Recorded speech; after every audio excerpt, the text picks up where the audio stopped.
a 25-year-old woman named Jo Yates sat drinking and listening to Christmas music at the Bristol Ram pub with some of her co-workers in Bristol, England. Jo, who was a landscape architect, and her co-workers were regulars at this pub, but tonight they were there specifically to celebrate an early Christmas together. Jo sipped her cider and looked out the window at the falling snow. The sun had just set, and the snowflakes seemed to glow under the streetlights. This, along with the holiday decorations on the shops outside, made the whole street look like the cover of a Christmas card. Jo looked away from the window and joined in on the conversation with her co-workers, who were talking about their various holiday plans. Jo said she was very excited because this was the first Christmas she was going to spend with her boyfriend, Greg Reedon.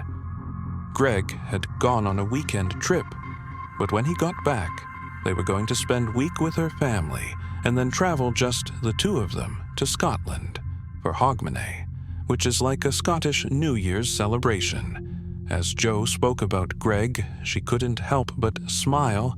A few years earlier, she'd been a university student just trying to figure out what she was going to do with her life, and now she had a great job.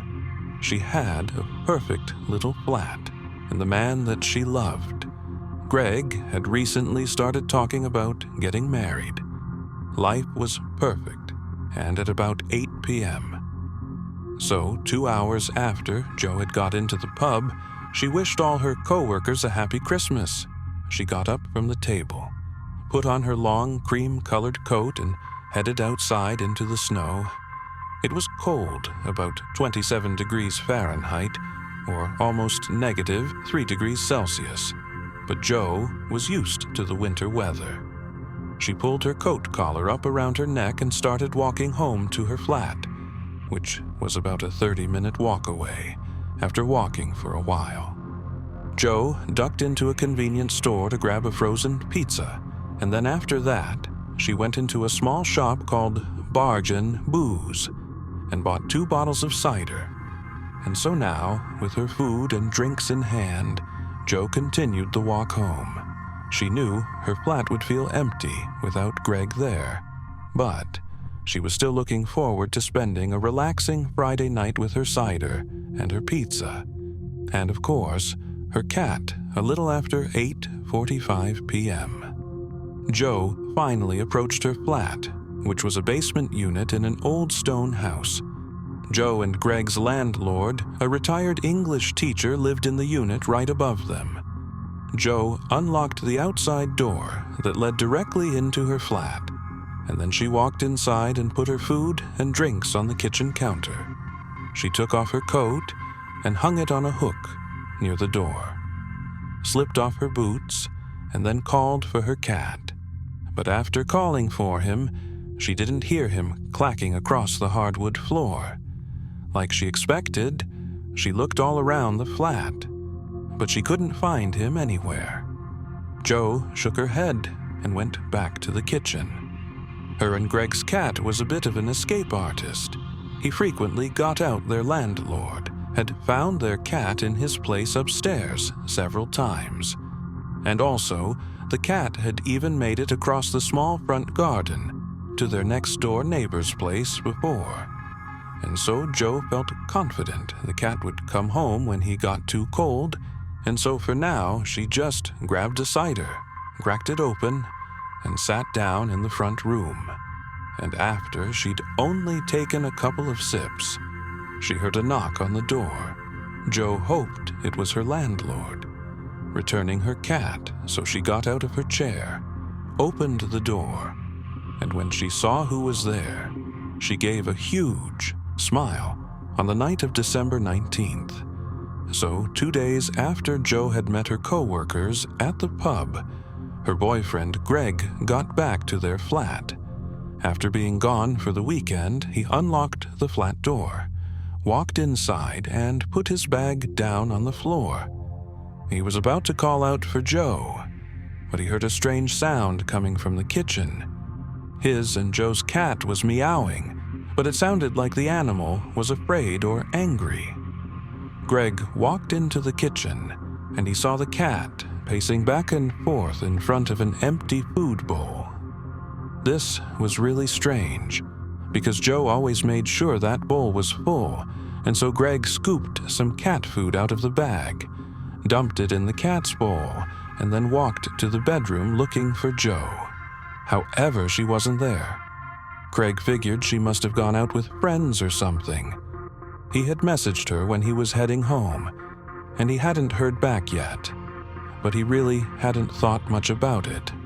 However, when he stepped back into the front room, he actually looked around for the first time, and at this point, he did start to get worried. Greg saw Joe's coat, her boots, and her purse right there in the room. He knew how cold it was, and so Joe would never have left, at least not without her coat, and she definitely would not leave her purse behind. Greg grabbed his phone and called Joe, and as he did, he suddenly felt a chill come over him, because he heard the sound of her phone ringing inside of her coat pocket right in front of him. Now, Greg started to panic. Joe was one of those people who never went anywhere without her phone, and so he immediately dialed 999, the emergency number in the UK, and he told the operator that his girlfriend, Joe Yates, was missing. In the early morning of December 20th, about 4 hours after Greg called 999, Detective Inspector Joe Goff of the Somerset Police walked into the flat. D.I. Goff had been a police officer for over 20 years, and as such, he'd learned to remain even key in almost every situation. He spoke in a soft, low voice, and the look on his face almost never gave anything away. Goff greeted a few uniformed officers who had arrived before him and walked over to Greg, who was standing in the front room looking frightened. The detective understood why Greg might be upset, but he didn't want to jump to any conclusions. Now, it was clear Greg's girlfriend had not been home when Greg got there, but besides that, the police didn't have a whole lot of information about what was even going on here. And so, Goff introduced himself to Greg and asked him when was the last time he spoke to his girlfriend. Greg said that he had seen Joe a couple days earlier before he left town, but he hadn't talked to her since Goff asked if it was odd that he would go 2 full days without speaking to his girlfriend. But Greg just shook his head and said, no, he'd been busy while he was gone, and he figured Joe had been busy too, getting ready for Christmas. So that's why he must have missed her when he'd called. While Goff listened to Greg, he scanned the room. He could see Joe's coat boots and purse. Just like Greg, he did think it was strange that Joe would go out and leave all of those things behind. But still, this didn't prove a crime had occurred. Here Goff also noticed 2 cider bottles sitting on a small table. One had a couple of sips gone, and the other looked untouched. Goff asked Greg if there was anything about Joe, like physical attributes or places she liked to frequent, that might point police in the right direction. As they began the search for her, Greg gave a basic description of Joe. He said she was average height, had short blonde hair and blue eyes, and he said she'd been hanging out with co-workers the night he left town at a pub called the Bristol Ram. Goff jotted all of this down in his notebook, got details of where Greg spent the weekend, and then joined a couple of officers in the kitchen after spending a few hours in the flat. Goff and the other officers had not found anything that stood out to them. There was no sign of forced entry, no sign of a struggle, and at least, according to Greg, the front door had been locked. When he got home, Goff told his team to speak to the landlord who lived upstairs, and also to Joe's other neighbors to see if anyone had seen her in the last couple of days. For now, Goff was treating this as a missing persons case that he hoped would have a clear explanation and a happy ending for all. He knew Jo had just left town without telling her boyfriend.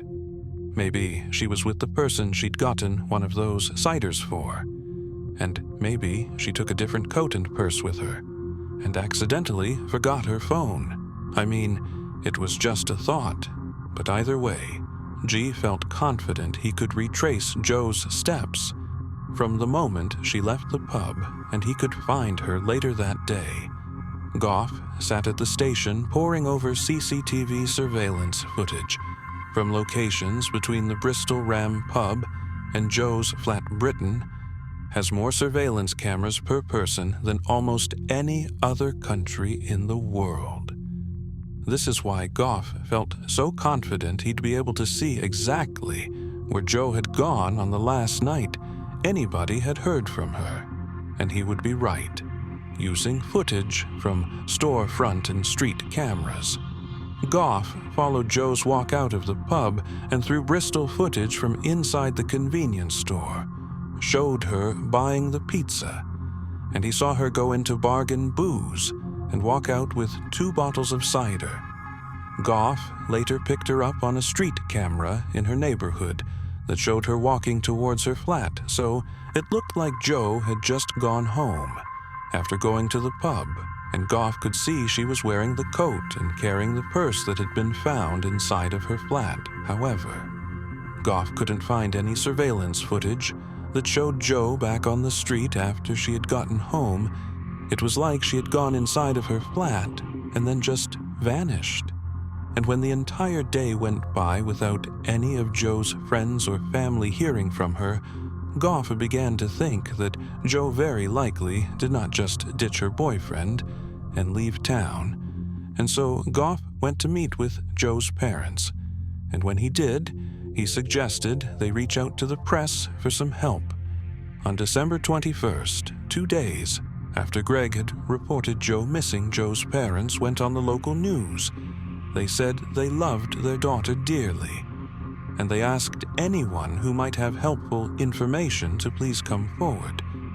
By the following day, Jo's story had hit the major newspapers in London, and her picture was being shown on TV news programs all throughout the United Kingdom. And soon, the story of the pretty young missing woman had become a public obsession at 9 a.m. on Christmas morning.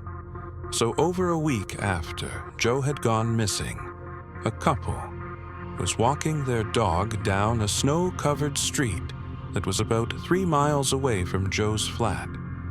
All of a sudden, the dog stopped, sniffed the air, and then looked over to the side of the road. The couple glanced in the direction the dog was staring, but all they could see was a stone wall standing several feet high that separated the road they were on from a field filled with trees on the other side. The man tugged on his dog's leash to try to get the dog moving, but his wife told him to actually stop, and then she walked over to the wall and knelt down to see what was there. And when she looked, she saw something bright buried beneath the snow in a pile of leaves, and as she leaned in closer, she screamed a few minutes later. Several police cars came to a stop on the road where the couple and the dog were waiting. Goff got out of his car and walked right past the couple towards that wall. On the ground, he could see part of a brightly colored t-shirt and a frozen blue human arm. GF put on his gloves, and he was quickly joined by several forensics officers. And together, they carefully dug and into the snow and leaves until they revealed the frozen dead body of a young woman. As soon as he saw her, Goof closed his eyes and took a deep breath. He really was almost always unflappable, but seeing something like this on Christmas of all days just shattered him. Goff walked away from the body, collected himself, and then he called Jo's parents to tell them he believed he had just found their daughter's body later that morning, after the body had been positively identified as Jo's Goff and several forensics officers stood by the wall, staring down at Joe Goff, wondered if maybe this was just a terrible accident. Maybe Joe had left her flat in a rush without her coat on, slipped on the snowy ground and suffered some sort of injury that killed her or that immobilized her. And then she died of exposure. And because it had been snowing, her body would have quickly been covered and would have gone unnoticed as Goff crouched down and searched the area around Joe's body. A few pieces of evidence jumped out at him. Joe was clothed, however. Her shirt had been pulled up around her neck, exposing one of her breasts. He also saw bruising on her throat, and so right away, this did not seem like something that would happen from a fall. It looked like something that would happen in a sexual assault. Also, Goff noticed that Joe had on only one sock. But more specifically, he saw the bottom of her bare foot, and the bottom of the sock on the other foot were totally clean. There was no dirt, no leaves, or any other sign that she'd been walking around in this area. It was like she'd been dropped here. Goff heard somebody call his name, and he turned to see a forensic biologist crouched down, looking at the wall nearby, gesturing to him. Goff joined her, and she immediately pointed to a section of the wall. Goff looked, and he saw there were blood stains running vertically up this one section of the wall, almost from the very top to the bottom. He looked at the forensic biologist, a bit confused. She told him that these stains were not the kind of blood spatter that would occur from an attack. Instead, these were stains that would have been left when someone tried to lift Joe's bloody body over the wall and failed. Goff stood up and peered over the wall. On the other side was just a big field full of trees. Had someone been able to actually dump Joe's body onto the other side of the wall? Meaning, had they not failed to get her over? There was no telling how long it would have taken for someone to finally find her. Goff exhaled, and he could see his breath hanging in the air, the way Joe's body had been found, and the blood stain on the wall made it pretty clear. This was no accident. He now had a murder investigation on his hands. Goff also felt sure that Joe had not been walking along this road when she died, so his first thought was that she'd been murdered somewhere else, probably near her flat, and then driven and dumped here. Goff knew the forensics team had a lot of work to do. However, they seemed very optimistic that the snow and the low temperatures had helped preserve the body, and so they hoped they'd be able to find blood or other DNA samples that might lead them to Joe's killer. So Goff left them to it, got in his car, and headed back to the station now that he was investigating a murder. He knew where he had to start with Joe's boyfriend, Greg, that night. So Christmas night, Goff sat across from Greg inside of an interview room, and the young man looked like a total wreck. He told Goff this was supposed to be the first Christmas he and Joe were going to spend together, and he couldn't believe this was happening. However, as upset as Greg was, he was very cooperative throughout the interview. He gave Goff all the details of his weekend trip again. He again told the story of what had happened when he first came home, and he agreed to submit DNA samples after. That goof let Greg go, since Greg was the victim's boyfriend. The detective would not completely cross him off the suspect list. However, Goff had already followed up on Greg's alibi after they met that first time, and it had checked out also, because there was no surveillance footage of Joe. After she had gone inside of her flat and then disappeared, Goff believed the only person who could have carried out this murderer would be somebody who lived, basically, inside of that building that the flat was in, because that's the only way they would escape being seen on camera going in and out of her place. And because this case was now all over the news, lots of other people in the United Kingdom were beginning to speculate the same thing. The killer must have been inside of that building when Joe went into her flat. But before Goff could even decide what to do about this theory, he got a phone call on the other end of the line. He heard the sound of an older man's voice who was speaking with a very proper posh English accent. And this man quickly introduced himself as Chris Jeff Joe and Greg's landlord and upstairs neighbor. And Chris told Goff that he had seen the news about the discovery of Joe's body, and he believed he had information that would help. He said, on the night Joe went missing, he had seen a few people he did not recognize walking along the side of the house in the days following this phone call. Goff followed up on the details of Chris's story, and the detective got the feeling that the landlord was not telling him the whole truth. The landlord, Chris, had been aware of the investigation since the moment police showed up after the 999 call. In fact, members of Goff's investigative team had taken a statement from Chris because he owned the building Joe lived in and was her upstairs neighbor. Now it struck Goff that during that initial meeting, Chris had not mentioned these strangers he'd supposedly seen near the house. Chris had also told investigators that on the night Joe went missing, he said he'd spent the entire night at home.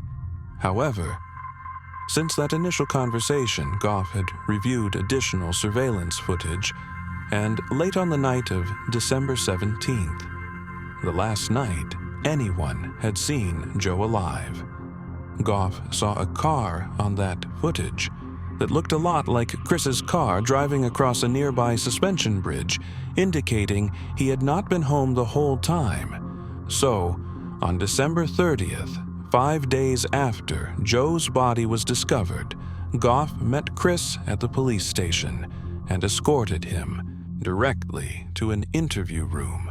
Chris had long white hair, and he wore a sports coat and carried this small leather satchel. He sort of looked like an eccentric. Professor Goff sat down at a small table across from Chris and asked him how his relationship with Joe had been. Did he have any issues with her? But Chris just shook his head. He said Joe and Greg were a nice couple and good tenants. He said the worst he could say about them was that sometimes their cat got out and found its way upstairs to his place. Goff asked Chris what he'd been doing on the night of December 17th, the night that Joe went missing. Chris immediately looked confused. He said he'd been home the whole night and hadn't seen anything unusual, just like he'd already told police. Now, Goff didn't raise his voice or even change his facial expression, but he said to Chris, "Hey, that's not true." Chris had called and said on the phone that he had noticed some unusual strangers walking by the house. And so we asked Chris why hadn't he told the police about those people when they first spoke to him. Now a worried look came across Chris's face. He said he had only come here to help, but now it felt like he was being accused of something. But Goff just asked him again, why hadn't he told the police about the people he saw by the house? Chris kind of shook it off. He said it was the holidays, and people in the neighborhood were having parties, so it didn't seem strange to him at the time that people were walking by the house for a minute. There was just silence between the two men. And then Goff finally said on December 17th, surveillance cameras had caught a car that looked just like Chris's car driving across the suspension bridge that was the main route between Joe's flat and the location where her body was found. Chris looked totally stunned. He said there had to be a mistake. He never left his flat that night. It was too danger. It was snowing, and the roads were bad. So he didn't want to leave his house at this point. Goff just excused himself and walked out of the room. In all honesty, he really didn't know if Chris was guilty. Chris had easy access to Joe's flat. and that car on the surveillance footage could possibly be his. This was just too much to ignore, and so Goff needed a bit more time to fully dig into Chris's background and his seemingly flimsy alibi under British law. In the case of serious crimes like murder, police can apply to a magistrate to hold potential suspects for 36 hours without charging them. G felt confident a magistrate would allow him to hold Chris, and Goff was right. That night, police arrested Chris, took a DNA sample, and transferred him to a jail cell in a nearby facility. And for the first time, Goff felt like he had a legitimate suspect. The following morning, which was New Year's Eve, Goff sat at his desk, staring at the front pages of multiple tabloid newspapers. Goff was very annoyed because despite all of his team's efforts to hide it, news about Chris's arrest had gotten out. Goff flipped open one of the papers, and as soon as he did, he got even more upset. The paper had basically decided that Chris had murdered Joe. It was not just that he was arrested, but no, he was the killer and their proof. Well, just how he looked and how he spoke. However, as upset as Goff was about this, the tabloid headlines actually ended up benefiting his investigation. Because that morning, while Goff waited to secure a search warrant for Chris's flat, he got a phone call. This caller said his name was Vincent Tombick, and he lived in the building right next to Joe's that also happened to be owned by Chris. Vincent said he had seen Chris's car earlier that night facing one direction, and the following morning, Chris's car was facing the opposite direction. When Goff heard this, he started to get excited. If he could prove Chris was lying about staying home on the night Joe went missing, he might be able to definitively link Chris's car to the one he'd seen on the suspension bridge in the surveillance footage after Goof hung up. He immediately asked a detective on his team to follow up with Vincent to see if he might have seen or heard anything else that night.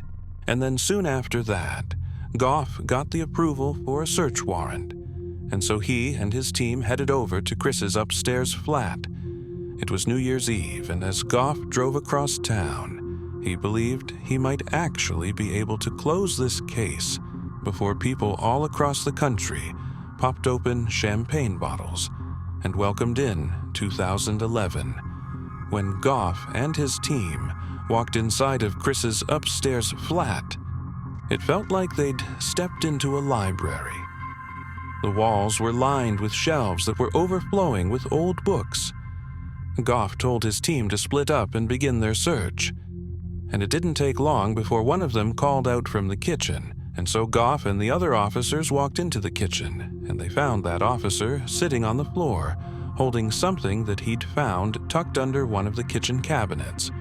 When Goff bent down to get a better look, he thought he was looking at the smoking gun that would wrap this case up, because the officer on the floor was holding a pair of trainers, the British word for tennis shoes, and one of these trainers looked like it was stained with blood.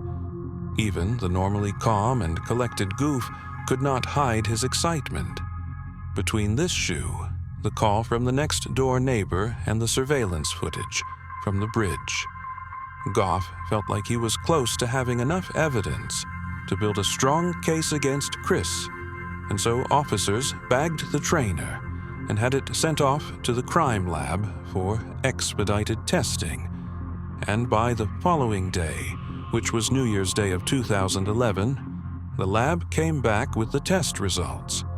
And on the same day, the lab also reported that they had run tests on DNA samples they'd found on Joe's clothes and skin. And when all these test results came in, Goff knew that they had found Joe's killer based on DNA evidence, surveillance footage, and interviews conducted throughout the investigation. Police believe this is how events unfolded for Joe Yates on the night of December 17th, 2010. Around 8:45 p.m., the killer stood outside of Joe's front door holding her cat. The killer clutched the cat close to their chest so it wouldn't dart off and then knocked on Joe's door. Joe opened the door, saw the cat, and immediately smiled. She apologized for the cat's behavior and thanked the killer for bringing her cat back. The killer said it was no problem, leaned in through her door and put the cat down. And as the cat trotted off towards Joe's kitchen, the killer lunged at Joe, pushed her further into the front room, and slamming the door behind them, Joe screamed, but the killer immediately covered her mouth while they shoved her through the flat towards the bedroom. Joe tried to fight back, but it was happening so quickly, and the killer threw her onto the bed, pulled her shirt up around her neck and grabbed at her chest. Joe struggled, and one of her socks fell off in the fight. The killer tried to keep her pinned down, but Joe let out this loud scream, desperately hoping somebody would hear her and save her. The killer panicked and punched her in the face. Blood ran down Joe's cheeks. Then the killer just wrapped their hands around Joe's throat and squeezed. They sat on top of Joe, strangling her violently for over 20 seconds, until Joe stopped breathing and died. The killer got off the bed and walked to the front room. They could hear the cat walking around in the kitchen, but other than that, there wasn't any noise coming from the outside. The killer took a steadying breath, hoping they had somehow managed to keep Joe quiet enough to not get detected. And so the killer just sort of stood there for a long time, listening and planning their next move. About an hour after the killer had arrived at Joe's, they went back into the bedroom, picked up Joe, and carried her to the front door. With Joe in their arms, the killer opened the door quickly, locked it from the inside. Then they stepped outside and closed the door behind them. Then they rushed to their car, opened up the trunk and dropped Joe's body inside. Then the killer got in their car and sped across town in the snow. When they reached a dark, empty road, with the wall running alongside it, they pulled over and got out. They scanned the street and saw nobody was nearby, so they carefully opened up the trunk, picked Joe up, and carried her over to the side of the road near the wall. The killer tried to lift Joe's body over the wall, but they just couldn't do it.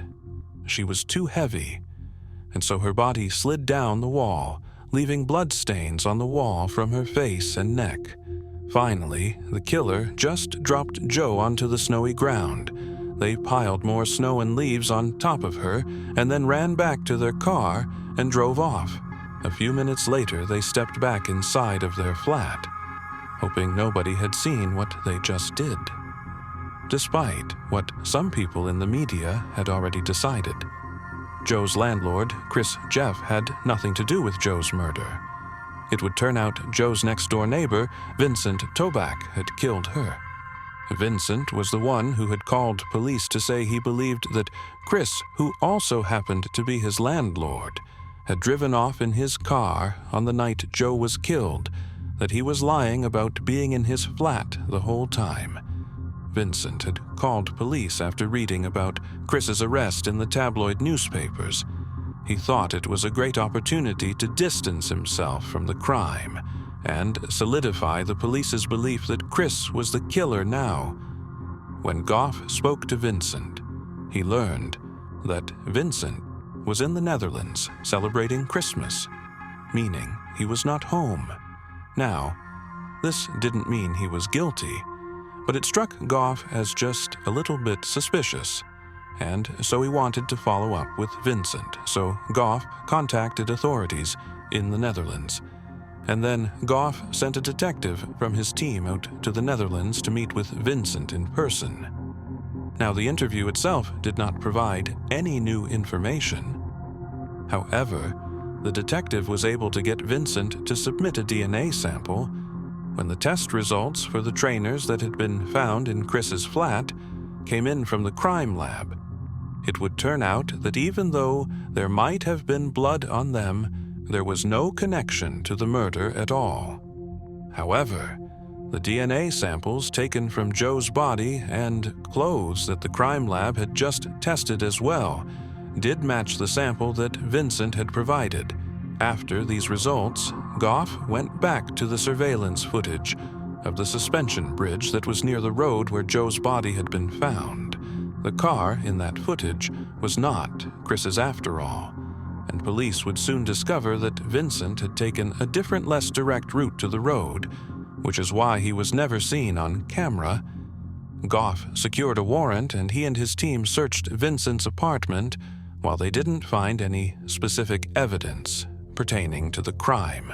There, Vincent had been watching violent pornography on his computer, most of which featured men assaulting women and strangling them. After police arrested Vincent, they would learn that he didn't really have any real relationship with Joe.